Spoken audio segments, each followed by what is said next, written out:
Assalamualaikum warahmatullahi wabarakatuh.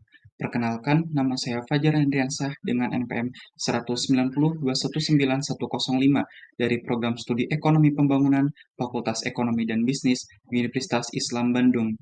Pada kesempatan kali ini, saya akan mempresentasikan hasil penelitian saya yang berjudul Analisis Perbandingan Efisiensi Bank Umum Konvensional dan Bank Umum Syariah pasca pandemi COVID-19 melalui data envelope analisis DEA dengan dosen pembimbing Ibu Aan Julia, SEMSI. Adapun judul tersebut dilatar belakangi karena perbankan merupakan variabel dalam perekonomian suatu negara, di mana perbankan berperan sebagai lembaga intermediasi yang mempengaruhi permintaan dan penawaran uang yang mengatur sistem stabilitas keuangan nasional, di mana perekonomian Indonesia pada saat pandemi COVID-19 mengalami perlambatan pertumbuhan perekonomian sekitar minus 1,62%, atau pada sampai kuartal 2 tahun 2021, perekonomian Indonesia turun di mana PDB Indonesia turun sekitar 221 miliar. Kondisi perekonomian tersebut juga berpengaruh pada sektor perbankan, di mana berpengaruh pada simpanan dana pihak ketiga, serta kredit dan pembiayaan yang disalurkan oleh bank. Seperti pada data tersebut, di mana Indonesia memiliki dua jenis bank umum, yaitu ada bank umum konvensional dan bank umum syariah, di mana kedua bank tersebut juga mengalami perlambatan pada struktur kredit dan pembiayaan, sehingga berpengaruh pada penurunan pendapatan seperti bank umum konvensional. Kondisi tersebut juga mempengaruhi pada rasio BOPO yang turun dari struktur kredit akibat kurang optimalnya kinerja bank yang kurang efisien.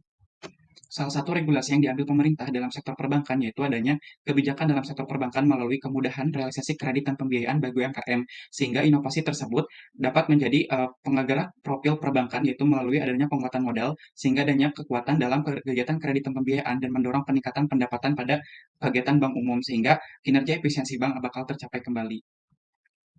Adapun, penelitian ini menggunakan penelitian bersifat deskriptif analisis dengan pendekatan kuantitatif. Dengan populasi yang digunakan adalah bank umum konvensional, bank umum syariah di Indonesia dengan penentuan sampel berdasarkan purposive sampling. Kemudian, jenis data yang digunakan adalah data sekunder. Dengan teknik data yang digunakan adalah dokumentasi dari laporan statistik perbankan Indonesia dan statistik perbankan syariah Indonesia dari publikasi Otoritas Jasa Keuangan meliputi data modal, aset, biaya, dana pihak ketiga, kredit dan pembiayaan serta pendapatan operasional. Kemudian data tersebut dianalisis dengan dua model analisis. Yang pertama itu data ekvivalent analisis dengan model constant return scale atau CRS, dan yang kedua itu adalah uji beda menggunakan sampel independent non-parametric Mann-Whitney.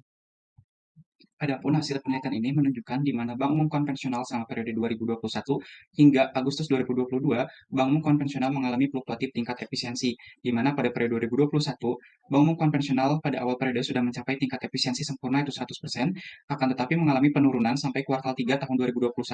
Kemudian pada periode 2022, bank umum konvensional tidak mencapai tingkat efisiensi sempurna, akan tetapi berhasil mencapai tingkat efisiensi sempurna pada awal kuartal 3 2022, sehingga pada periode pasca pandemi COVID-19, bank umum konvensional sudah mencapai tingkat efisiensi tinggi dengan tingkat efisiensi pada 98,8%. Kemudian, pada Bank Umum Syariah selama periode Januari 2021 hingga Agustus 2022 mengalami tingkat fluktuatif tingkat efisiensi juga, di mana pada awal periode 2021 Bank Umum Syariah mencapai tingkat efisiensi sempurna, yaitu 100%, kemudian mengalami penurunan tingkat efisiensi pada pertengahan periode 2021. Kemudian, periode 2022, Bank Umum Syariah tidak mencapai tingkat efisiensi sempurna, akan tetapi sudah mencapai tingkat efisiensi sempurna 100% yaitu pada awal kuartal 3 atau Agustus pada periode 2022. Sehingga pada pasca pandemi COVID-19, Bank Umum Syariah mencapai tingkat efisiensi yang tinggi, yaitu dengan tingkat efisiensi 98,6%. Kemudian, penelitian ini juga memiliki rumusan untuk mengetahui perbedaan tingkat efisiensi antara bank umum konvensional dan bank umum syariah, yaitu dengan menggunakan uji beda. Sebelum melakukan uji beda, maka terlebih dahulu dilakukan uji normalitas dengan hasil uji normalitas di mana hasil uji menunjukkan nilai uji lebih kecil dari probabilitas 0,05.